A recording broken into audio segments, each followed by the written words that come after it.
the Spirit Sessions podcast.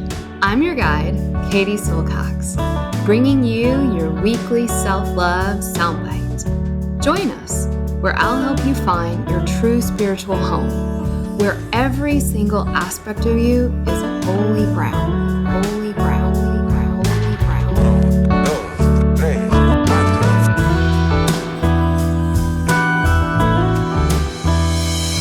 This is a Spirit Session podcast with Katie Silcox. Venga chicos, empezamos. 5, 4, 3, 2, 1, 0. All engine running. Liftoff. We have a liftoff. Hi everyone, Katie here. This podcast is intended to inspire you, educate you, and most importantly, support you on your journey towards knowing who you really are, that inner self, that inner teacher. I am not a psychologist or a medical doctor and do not offer professional health or medical advice on this podcast. If you are suffering from any kind of psychological or medical issue, please do the right thing and seek help from your qualified health professional. Hi everyone. Today I'm joined with a friend of the pod. She's been on before, Brett Larkin. She's the founder of Uplifted Yoga, the best-selling author of Yoga Life, and one of the most influential online yoga teachers in the world. She has certified thousands of yoga teachers. She's from a Kundalini-based background, a Tantra-based background. I've known her for many years. In fact, her yoga school is a sister school to our Ayurveda program. And we're going to talk about all things deep, subtle. We go into the Yoga Sutras. We go into divine surrender. We go into how hard that is and some of the practical methods for getting there, plus a little bit about how we're seeing this trend of the world kind of coming into a place of wanting more of these devotional practices. So I hope that you enjoy this podcast with Brett Larkin and check out all the links in the show notes. Remember, we are almost up on early bird final days. So if you want to join our level 1, you got to get in now because it's $600. We made it way, way, way, way less expensive now. If you are thinking about it, take advantage of this early bird pricing and enjoy the show. Katie, I'm so happy to be with you. Did we coordinate our fall sweater weather outfits? I know. People probably just have the audio, but if you're just listening, if you could also see us, we are wearing like identical, adorable, it's like a multicolored gray sweater. Yes, it's like camel and gray. It's pretty special. And I love my conversations with you so much that I even re-listened to them. I know, I'm such a geek. But I was re-listening to an early episode that we did together. So probably years ago now. And we were talking about shadow work. I'm making a quote sign because it was so much deeper than that, because I feel like that's a pop culture term at this point. But we were talking about like integrating dark energy, and something that struck me when I was listening to our conversation was you mentioning, you were like, I love the word God.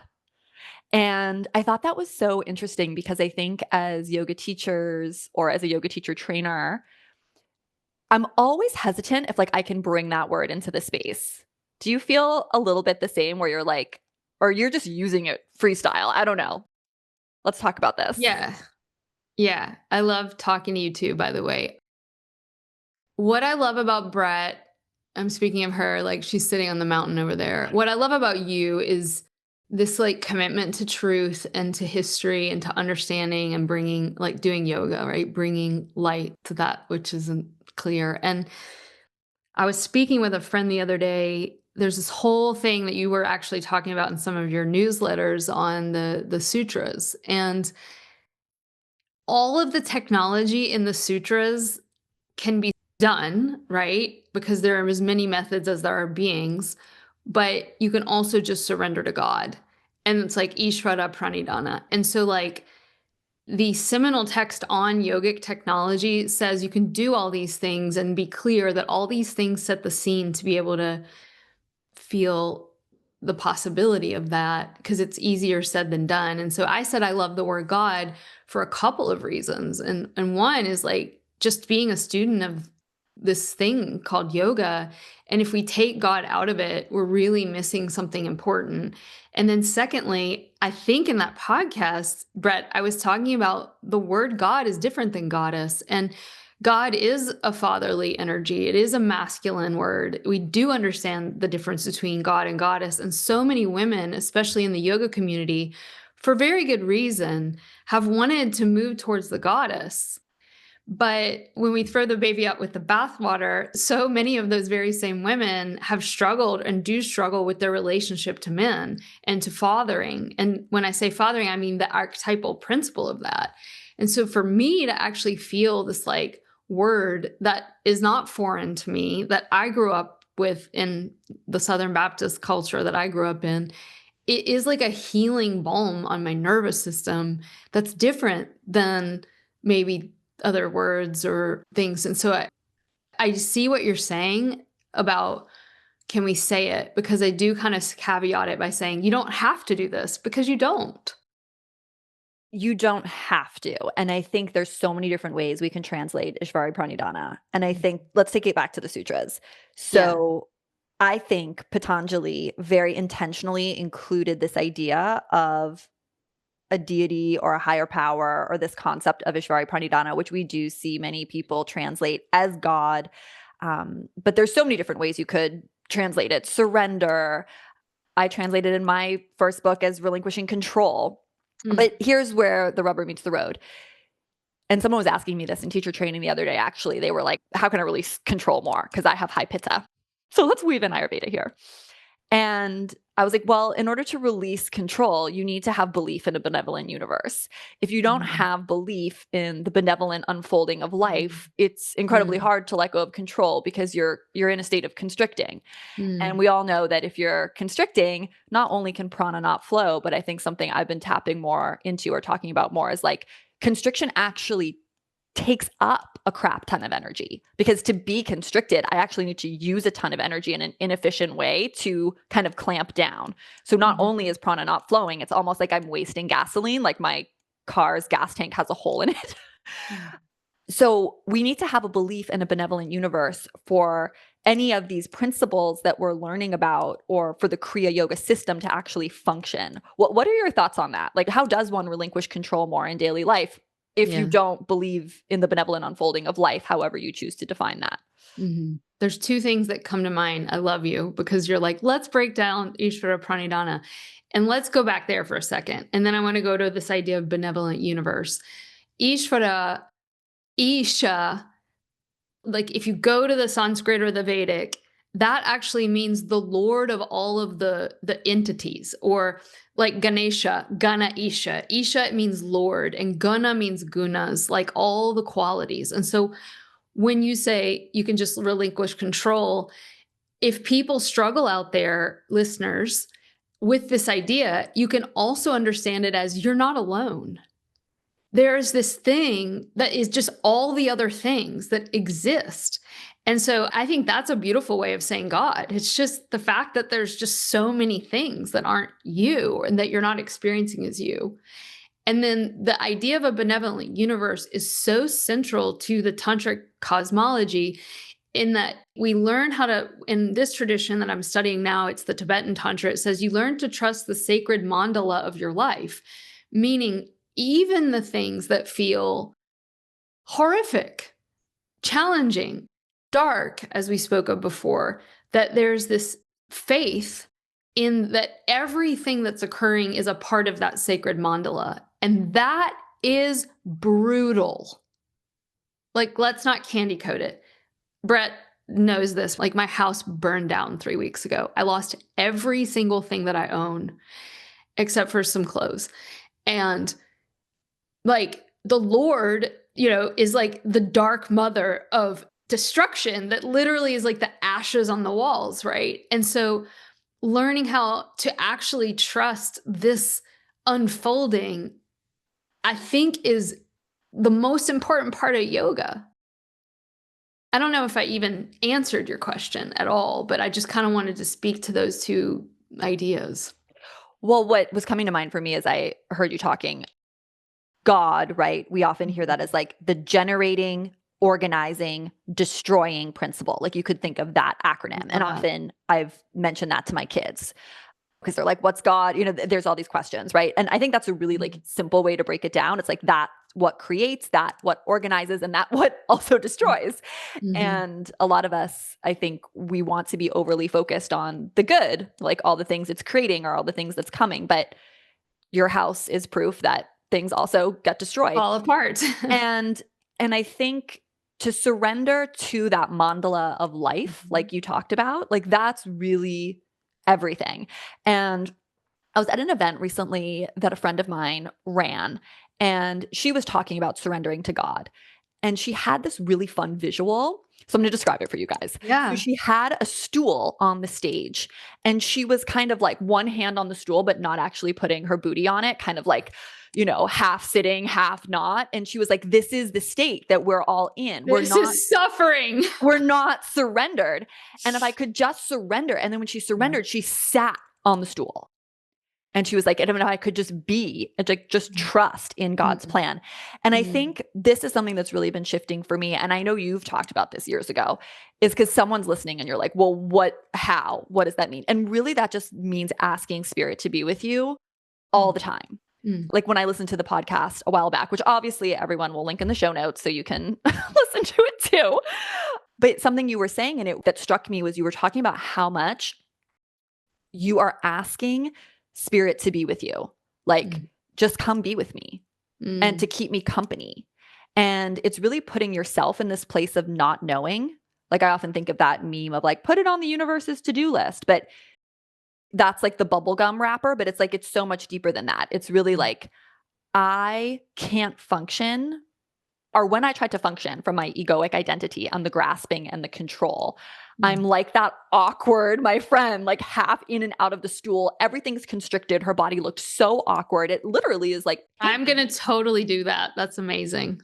And then when she sat down, it was just like, And I've been finding the more every single day that I'm asking just like spirit to be with me, spirit to help me before I write an email, the first thing when I get up. Today I had a complex logistical morning. Just even in every single little thing, it is so, so beautiful. It's so freeing. And you're basically just saying, I know I'm not in the driver's seat, but I really need you to sit here and be my passenger. And I think this is something else we wanted to talk about that I'm really interested in is like, what's the difference between meditation and prayer? And where do we draw those lines? And what does, your meditation practice look like these days? Because I'm sure people would be curious to know.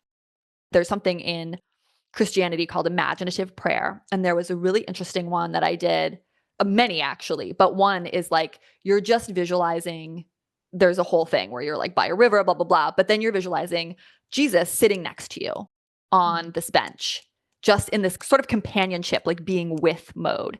And it was a really cool visual because it wasn't like whoever God is to you on a pedestal. It was like them sitting right next to you on a park bench kind of vibe. And I don't know why, but that was very, very powerful for me in that particular moment. I think so many of us too from yoga, we're so used. Okay, I'm going to tell you something embarrassing later too. We're so into pratyahara. I invented my own new Sanskrit word. I'll tell you about it at the end of the show, but it's basically the opposite of pratyahara. It's like taking your senses outward to the world to let your animal body know you're safe rather than pulling them in. So as yogis, it's like we've gotten so trained at sense withdrawal. And then to me, the meditation is very much like we have an aim. We're moving energy to the third eye, or we're moving energy to connect with God or universal intelligence or Mahat, however you might define that, basically to pure consciousness, untouched by karma. And so there's this like verticality to it. Maybe we're saying, okay, the goal's to feel energy in the heart center. Okay. But that's still different to me than prayer, which, how would we want to define that? I don't know. I'm passing the mic to you. Okay.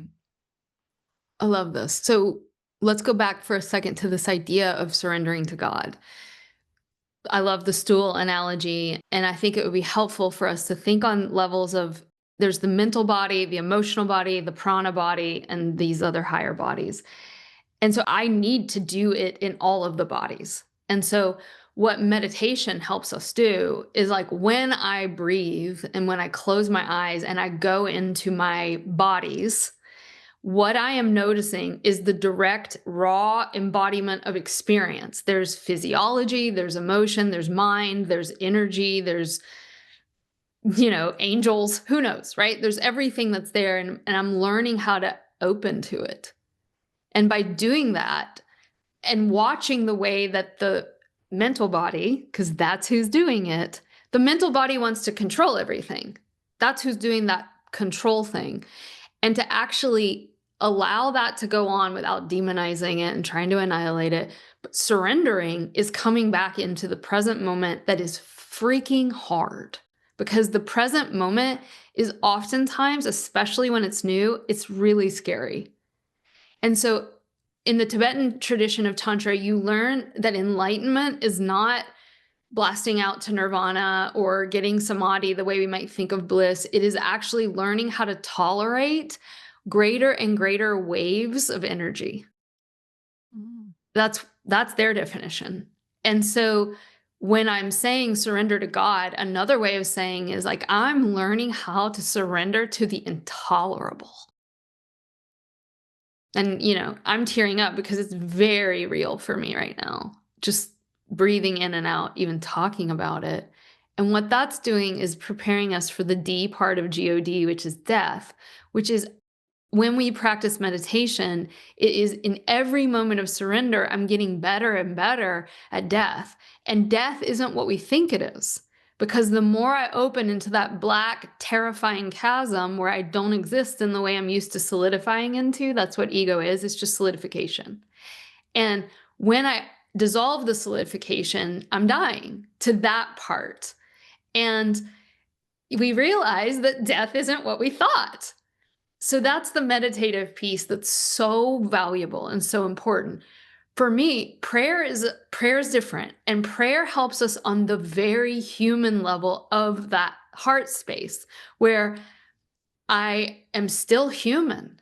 I still have attachment needs. I still have relational needs. I'm still on the horizontal plane of the me and the you. And prayer is a direct line to, we could, talk about what we're praying to, but let's just say it's that direct line to feeling an archetypal level of an attachment figure that will never leave you, that will never abandon you, that will never abuse you, that will never harm you, and that always has the right attunement. And so I think it's really important for yogis to learn how to pray. And I think it's really important for people that do a lot of prayer, because I know these people and they suck at meditation. It's like, just play another song and like raise your hands to Jesus. It's like, yeah, that's great. But I do think it's super helpful to have both. I feel like this is so deep. So I feel like I want to review it. And then I feel like we need to give people lots of practical examples. Sure. I think, I mean, do you agree? Like, is that how you understand meditation and prayer? I'm sure we have a nuanced distinction, but it sounds like we're pretty much have something similar. Yes. I feel like what you were talking about with meditation is it's like we have Annamaya Kosha always changing, right? And then we have the mind, the layer of the mind, observing and making stories and meaning making about all of that, being worried about pain or suffering and how to avoid it, how to get more pleasure, like all of those types of things. And I really like what you said, because I think so many of us are attracted to yoga because it's like we want to peel back the layers of the onion and get to this samadhi or this bliss state. And then we think that means all the pain is going to go away. And that's, I think, the promise that yoga inadvertently or on purpose offers.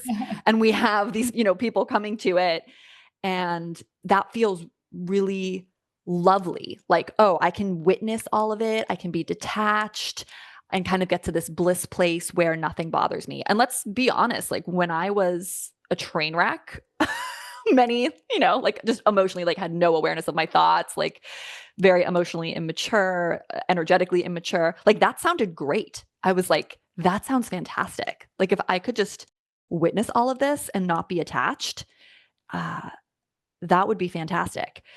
But I really loved your repositioning and talking about bliss or enlightenment as actually being the ability to tolerate greater and greater waves of emotion, including positive and negative emotion. And let's not overlook positive, because something that I've really been tapping into too in a lot of these like advanced somatic trauma trainings that I've been taking is that there is so much resource available to us. And we have this negativity bias, this what's wrong attention that amplifies always what's wrong. And we're so tuned into that narrative that we're not seeing the blue sky, the green trees, the fact that actually right now in this room talking to you, everything is perfect.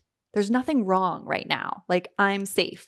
But trauma is actually that faulty neuroception where it's like I'm not clear on what's happening in the moment. I think I'm still in danger. Or I think I'm still in that parking lot where the thing happened because I'm thinking about it and my nervous system's actually there and not here. So it's almost like if we can just turn up the dial on the sensory world, turn up the dial on the present moment where things are actually okay, and actually turn down the volume on all the thoughts running around in the head, there's actually so much safety available. And I've been working a lot with Dr. Rick Hansen. He has a great meditation called Taking in the Good. And have you done that one? No, but I am familiar with this language. So with taking in the good, let's just talk about this for 1 second. With taking in the good, it's like you're expanding your nervous system capacity to feel good feelings. So, and this meditation, I have it in the Uplifted membership, I'm pretty sure. But basically, you call to mind like someone complimenting you or like a really wonderful memory.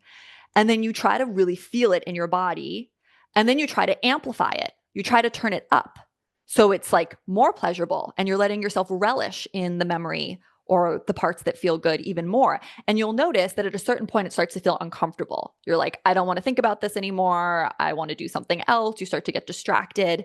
And the hypothesis behind this is that like most of us, the muscle for receiving good things, we have a very, very low tolerance for that. And I find like in our society, we're actually obsessed with like, well, how can I increase my nervous system capacity for hard things?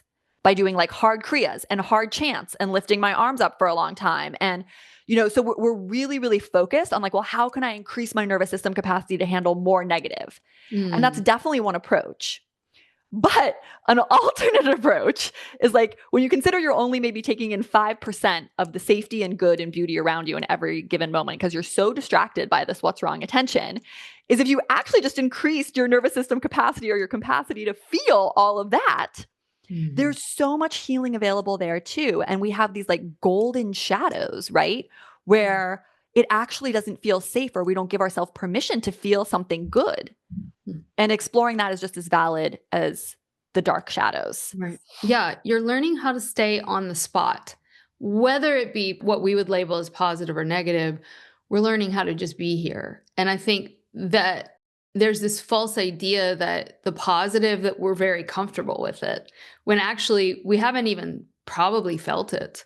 We're much more living in sort of an outer layer of things. And so another way that we can define enlightenment is the ability to be with reality as it is.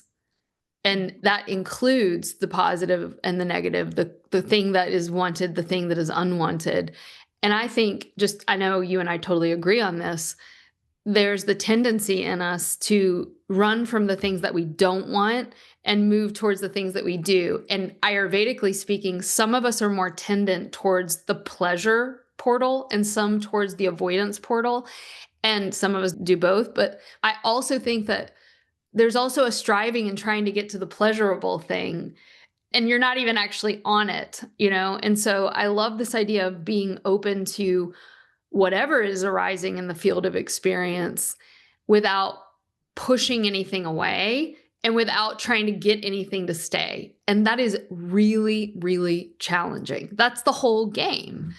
And how I think God fits into this, gods, goddesses, God, capital G, goddess, capital G, is that we are running on a certain level of mind and energy that has a really specific thumbprint and tendency. And we can shift that and change that through these different practices, of course. And that's hopefully what we're doing over a lifetime. But my teacher calls it, when you pray to God, you are calling in the big guns. You're calling in an energy that's really different and way larger than the one that you run in your microcurrent, in your own biophysiology, in your biofield. And so one of those is Gaia, like the Earth. The Earth has an electromagnetic field that is banana sandwich. And so we can learn how to connect with that through these various practices that both you and I are really adept at, right? But there's also all of these other divine entities that in the tradition that I'm in that live in the back of the heart. The front of the heart is my relationship to, well, we could go into the chakras, but the front of the heart is more like the manifest reality. And the back of the heart that starts at the level of your spine and goes behind you as much as you can imagine, or infinitely, that is where the realm of the unmanifest lives. And that is the realm of God. That is the realm of Krishna, Jesus, ancestors, Michael, Angel Michael, like whatever, right? You're working with, it's that. And so when we work with the heart chakra, I think you and I both grew up in this yoga reality of the up and down. And this is opening up that whole front to back. And in that place, we have access to all of these other resources that can support us in the journey that we've been talking about before, which is, how do I learn how to tolerate reality? And if I try to do it on my own, I can, right? I can do things on my own, but I think of my relationship to God, and for me, it's Jesus Christ. It's what I grew up with. It's what my nervous system and my brain recognize. That is like a balm on the part of me that's very, very young. And so I think that when we run far, far away from our own traditions, and I'm not saying everyone should go back to the tradition that they grew up in at all, because some people didn't even grow up with much of a tradition. But for me, working with the heart chakra, accessing these energies that may have been what our nervous system did learn early on can be really, really resourceful. And I think we kind of ran away from that. But what we're seeing culturally is there's a little bit of a return back to some of those roots for many of us, which is a lot of us, like almost everyone, right? At least in the United States, there's a huge relationship to some kind of divine tradition.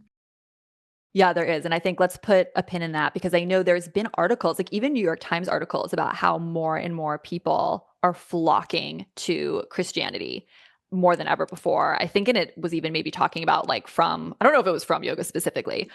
Before we go there though, I want to back up and dig into some of the things you said, because when I was like, why am I talking about our tolerance for positive things?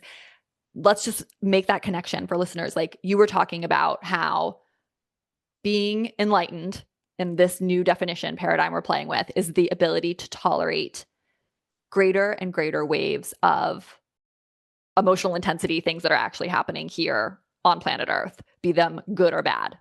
Experiencing something so pleasurable can be heartbreaking in its own texture and flavor. It's not going to last. Yeah. And it can also be overwhelming. And then when something hard is happening, not pushing it away, or just quickly distracting yourself with your adult pacifier called your phone and stuffing it down and not feeling it, but really feeling it. The visual I was getting is my son was on a summer swim team, and there was the pool where the swim team happens, which is this deep, big pool. And then there was the kiddie pool, the wading pool for the younger siblings, which is really not, I mean, it's you could just, it's up to your ankles.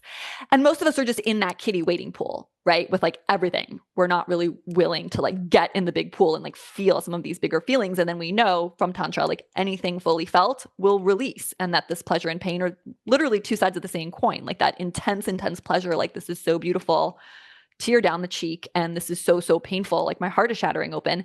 When we go to the deepest level, the energetic texture behind both of those things is identical. Okay, so we have that. And then I'm just so digging this idea, because I feel like so many people like us have been trying to a little bit reframe the up and down framework that is just really penetrated all of yoga. And it's like we have these chakras and they stack and people love the chakras. And so it's like this journey up and down. And then we can be like, well, it's not a journey up and down, it's an orbit. And then it's like, okay, it's an orbit up Sushumna Nadi, down Ida Vagan Pingala and the vagus nerve, right? And then we're like, okay, well, the now they've destination. added the vagus nerve because I know they've added the popular. vagus nerve. It's not the destination of the third eye. The destination is the heart. But what I love that you're saying is that like we can actually, instead of working on this vertical plane, we can work on this horizontal plane. And the vertical plane, let's be honest, like actually doesn't make that much sense because we live on polarity planet. So even if we can go up and ascend and maybe touch that universal consciousness, untouched by karma, Mahat, God, bliss state, ecstasy, whatever, we need to pull it back down through the chakra system. And there's like a lot of tantric lineages that actually you and I both have in common that teach that exact methodology. And I think it's valuable. Like I teach it in the 300 training, like pulling that energy back down the spine. But wouldn't it make so much more sense if we're human beings actually stuck here for now, living in polarity planet, to really focus on, rather than the vertical ascension that always has to come back down, to just work on actually mastering the horizontal forward and back energetic like plane of the heart. And I want you to dig into this with us a little bit more also because I kind of came to this in my own weird way. There's this meditation that I teach called, it's like rods of light. I call it an anchoring meditation. I think I teach it in the somatic coaching program. And how it works is you think of these light beams or rods going up and down, one up and down the spine, but one through the heart, like front and back. And then it's like kind of also there's one at the throat and the pelvic floor.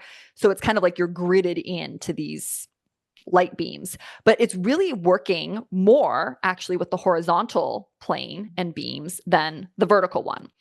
So I know you talked a little bit about the energy behind and the energy in front, but I think you should just double click a little bit more into that for folks. Yeah. No, I love that. And I loved watching that, the grid and the sacred geometry. There's many mandalas we can create in our mind, and that helps the energy have that structure to flow through. Doing the gridding is still a very masculine approach, and we need that. We need the masculine structure is what prana shakti, the raw embodied prana, flows through structure. So it's not that structure is bad, but it's still an overlay. And so the idea in pranatana is that you are working with overlay like you would work with a pranayama practice, right? But at the end of the day, if you want to think of it like more advanced, even though that's kind of stupid, but like it is more subtle. Like for me, the work that we do in Shakti school is about having first an established relationship of, you said it before, Brett, and it freaked me out because I'm like, how are Brett and I rarely talking and yet tracking so many of the same threads? And it's being able to perceive the textured quality of prana itself is the definition of pranayama. It's not nose stuff, it's nose stuff. It's being able to actually have the perception of it. And so the first chakra is not a point in the spine. It's actually goes all the way down into the ground and goes all the way up as far as you want it to. It's huge. The first chakra goes down, up, all directions. And so the first chakra in this way of working, and in my experience, is like a pilot light that lights up all the other ones. And it goes from the earth up through your legs, lights the light. And then it actually, just to give us some structure around it, we can imagine it goes out through the first chakra red energy goes out through the front of your pelvis. And it snake-like on your website, turns like a snake, and it goes from the horizontal realm from the front of you into your lower back. And that's the second chakra. So it's more like an oceanic serpentine feminine form current that then makes that wheel of light go in all directions. Like you said, it can be an orb, it can be structural, it can do anything. And then goes back behind you, flips it from the back like a snake, like an ocean current, and it runs it through the front of your navel and your solar plexus, and that's the mental body. And that goes out in front, turns, goes in through the heart, out through the back, in through the throat, expression, turns, goes in. The third eye is an intake portal. That's what our eyes do, goes back, and then out and all around, like the classic auric field, right? So that's yet another way of working with it. We could call that a current structure, right? That's not to say it doesn't also do this up and down thing. It does. But the up and down isn't linear. It's actually serpentine in this way of working with energy. And what I love about this approach is that you're taking the raw, unfiltered, primal earth energy, which is our relationship to fight, flight, and freeze. And that red energy, that fight, flight, freeze, it moves up into the emotional center and it gets digested. And the emotions digest the fight, flight rawness. And that emotional center, the heart's also an emotional center. That emotional center, Brett, is how you feel about it selfishly. This is about me and my friends and my kids and me and mostly me. And then you digest it there, and you should know how you feel about a situation. But most people live up in their head, so they don't even know how they feel about it. And we're also stuck in the mental body. And the mental body digests the fight, flight, freeze energy and tells you what to think about it. Then it goes to the heart, and you have a second pass or second digestive process on the raw feeling. And that's where we can feel the way it affects all of us. So something like these horrible wars that hopefully many of them will end, like that's where you can feel the impact, right, of how things affect everybody and blah, blah, blah, blah, blah. And we could talk about all of the other chakras. But what I'm noticing in myself is, oh my God, my energy bypasses the emotions. It goes straight to the mental body. Fight, flight, freeze can get hijacked by the mental body. And this is what the yogis have been saying for thousands of years. Our third eye is our seat of future visioning, which is always a positive vision. And the third eye can get hijacked by the first chakra. And the way we know that we are getting hijacked is we're fucking scared and we're projecting fear into our future. And so when we learn how to work in this way with all the chakras, it opens up like that full dimensionality of all of them so that we can have a perspective where we can see all the fight, flight, freeze, all the petty emotions, all the mental musings and stories and false and real beliefs. And like, we can also see like our spirit's vision of everything. And we can also see our soul's vision. We can also see the way that we act, how that affects everybody. And so working with energy is synonymous to working with soul, to working with God incarnate. And I know I went off on a little bit of tangent, but like, I hope that's helpful for people to even start to visualize and practice moving energy through them on that horizontal serpentine level, while at the same time having that vertical field is game changing. And it's funny, that's the sacred symbol of the cross. You need both horizontal and vertical. Yeah.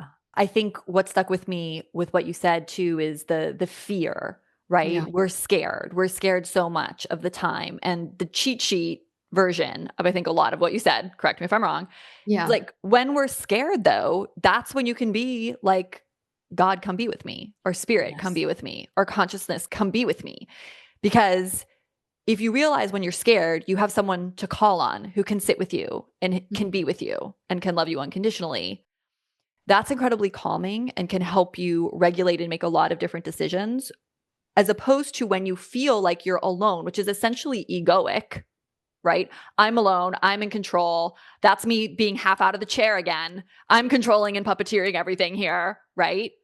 Rather than sitting on the chair, surrendered, and being sit with me, come be with me.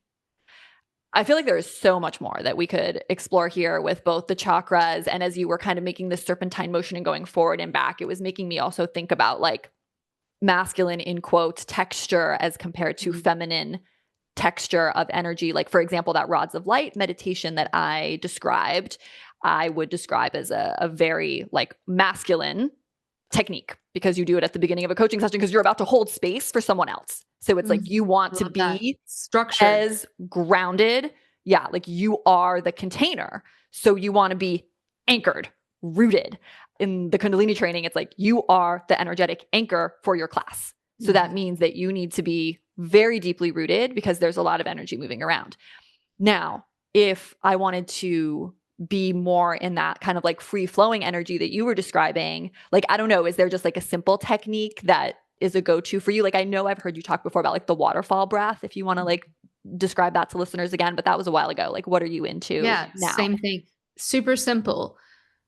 Well, I'm thinking about the rods of light and thinking about the masculine and feminine in the end will go together, and we need both. And what a lesson, right? But yeah, you can imagine that waterfall dropping all the way down the body. That takes me down into my legs, all the way down into the ground.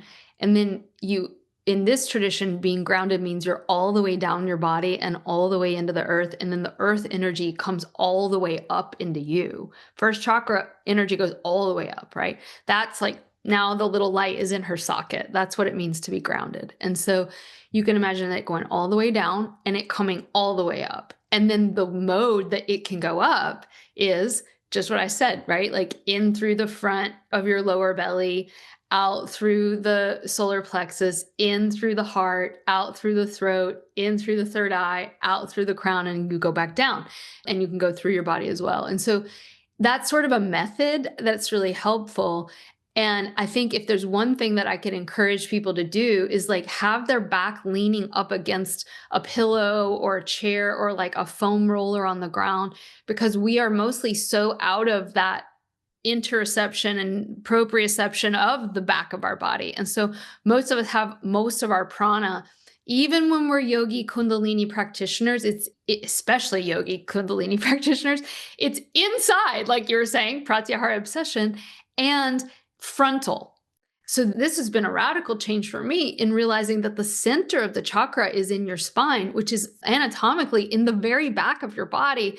So imagine half of my chakra is actually way behind me, but most of us have our chakras pressed up against the front body, and we're future oriented and we're kind of orbing out in front of ourselves, and we don't feel grounded. So you can also just feel energy going behind you at any level. A great place to practice this, everyone, Yeah. is driving. Try to Yes. drive with all your energy behind you. I've been practicing this, and it's a really fun place to be. You end up not cutting people off and all sorts of stuff, but because you're in a totally different energetic plane. Anyway, keep going. No, I mean, that's enough like to get started, but but the last thing maybe to say is remember all of these are methodologies.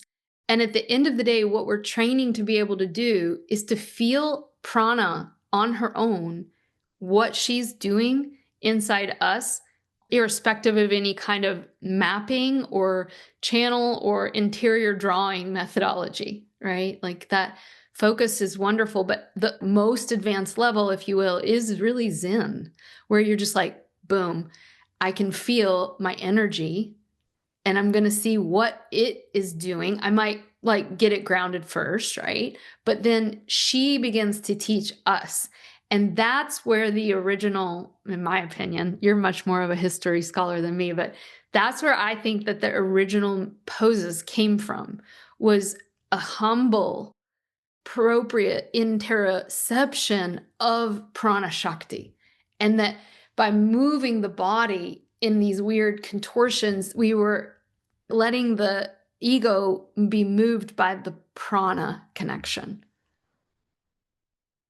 What is prana trying to teach us? That is a great thing to think about as you flow through your next set of poses, everyone listening. Yeah, because we're usually telling her what to do. Mm-hmm. And then again, that comes back to the humble. I don't have all the answers. I'm seated on the stool receiving, as opposed to agenda.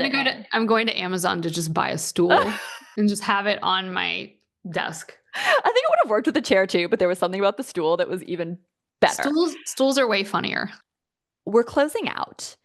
Is there a practical example you'd like to share with folks of a way that you've been doing or practiced any of the things that we've touched on today, like the tolerating greater waves of big energy, or sending energy behind you, which I know you've talked about before, or asking God to be with you, or just like any glimpses of the practicalities of what that looks like in a difficult situation in your life or in your practice, just so we can ground some of this before we close? Sure. Yeah. I think the most important thing for us to do is to everything that kind of you've been saying, Brett, that we get grounded. Without grounding, everything is a little bit ungrounded, right? It's up in these upper planes. It's also up in the mental body. And so what grounding essentially is a methodology of getting back on the planet in the present moment here with the sensory world. And so looking out into the world, taking the world in through your senses, naming a couple things, seeing what things you are drawn to, seeing what things you avoid in the outer world, feeling the texture of things, all those like sensory things you were saying, I think are really important. And then when that feels settled, literally imagining your attention moving downward into the ground. And rather than it being like an intellectual exercise, see if you can feel, what does it feel like down there? And you will begin to develop a sense of a biofield that you have a relationship with called the earth, the electromagnetic field. And at any given moment, every second, there are like 50 lightning bolts going off on the planet per second that are charging this thing. This is just science. It's not woo-woo. And so you can feel that electromagnetic charge factor, earthing, laying on the grass, you might feel it more. For most human beings with the internet and the media, including myself, it's just a constant battle to get grounded because we're all so online. And without that, none of the other practices even work. They don't, because the pilot light is the earth. It's her. She's the one we have to get connected to first. And so grounding, grounding, grounding. And then you can practice moving that up and moving it down or moving it front and moving it back. But I think that's the most singularly important thing for us. My tip, I think, would be when someone or something is irritating you or you want to control someone, Oh my God. Teach me, teacher Brad. I need this today. pray for them. Mm. That's been working really well for me. So when I want to tell my husband to do something differently, or I'm about to give him advice about his career or something, I just say Wow. nothing, do energy work, and just say, I'm praying for my husband. I feel like I need a therapy session with you, Brett. It has been so profound to just, I think it's hardest with those that we're closest to, right? Yeah. Because we have such an agenda for them and we're so invested for them. But when I'm just like, God, pray for my son, pray for my husband, it just, again, it loosens something, It relaxes. loosens the ego. Yes, totally. I feel like I'm like a Maha Yogini, and then I start dating someone called a man. And then I'm like, oh my God, I suck at all of this. These reaction patterns are so intense.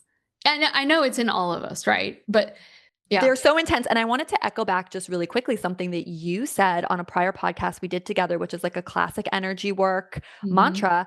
The solution to pollution is dilution. The solution to pollution is dilution. So friends, this is the other thing that it does. Like when I'm, irritated at him or he's doing something and it's like, that's pollution, that's control.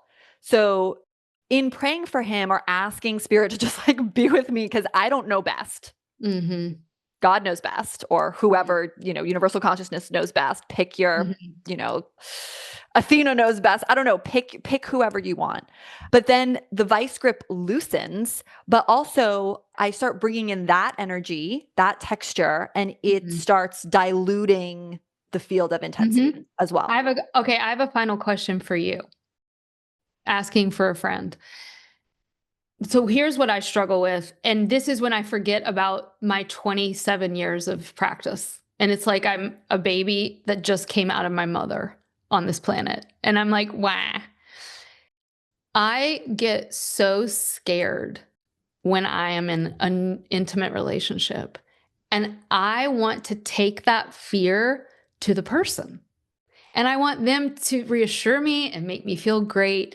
And then I hate myself because I've lost my dignity in the sense that I want you to make me feel safe. You've made them God. That's right. I had that exact thought while you were talking. You've made them God and put your well-being. Like they're all of a sudden the stool. And look, this stool is shaky. Well, the reality is just like Nobody is the stool. That stool is human. That stool is human. And we see this all the time with people making a human a god. I mean, I like in our brainstorm list for today, one of the things I had written down was the like guru complexes and stuff. But like humans make mistakes. There's no, like if you have a human as your god, whether you're obsessed with Tony Robbins or, the person you're dating or Donald Trump. Kanye, whoever it is, like, Kanye. they're human. So they're going to like, that's why like God is the rock. However, you like this texture, this energy texture is you have to make that the center of your life. Because I also was thinking about like how much so many people or cultures have prayer before they eat. And I was like, well, that's just a great idea because that means you're calling on spirit all the time because you have to eat all the time. Like I don't actually think it's like the eating that's maybe the important part. It's just like we pray before every meal and it completely alters the energy. Right. Just because it's like a point in your day where that for sure happens. But I feel like I'm getting better at this where it's just like first thing when I wake up, first thing when I go to bed, first thing when I enter my office. Now, before I even teach a call, like in my programs, it's always just like, I need help. Be with me, calling that energy in. This was such a delicious conversation. Always. Always. Yeah. Thanks for asking so many questions. Well, thank you for sharing so much of your beautiful wisdom. And people who are listening, you should join the Shakti School. If you have not, you should take online teacher training or somatic yoga certification, which I love right now, or the new Kundalini certification, which I've completely feminized, not in gender, but in all the different things that we're talking about here. And I also have a new book coming out. I don't even know if you know that, Healing with Somatic Yoga. So I'll make sure to give you a copy when it comes out. Maybe it'll be out by the time this podcast airs. And Katie has a book as well. We'll put all our past episodes in the show notes, won't we? So if you did enjoy this conversation, you can keep it going. Thank you, Brett. This was awesome. Anything else you feel like people should know? No, I think we're good. We're great. All right. Everyone, thanks for listening. Thank you.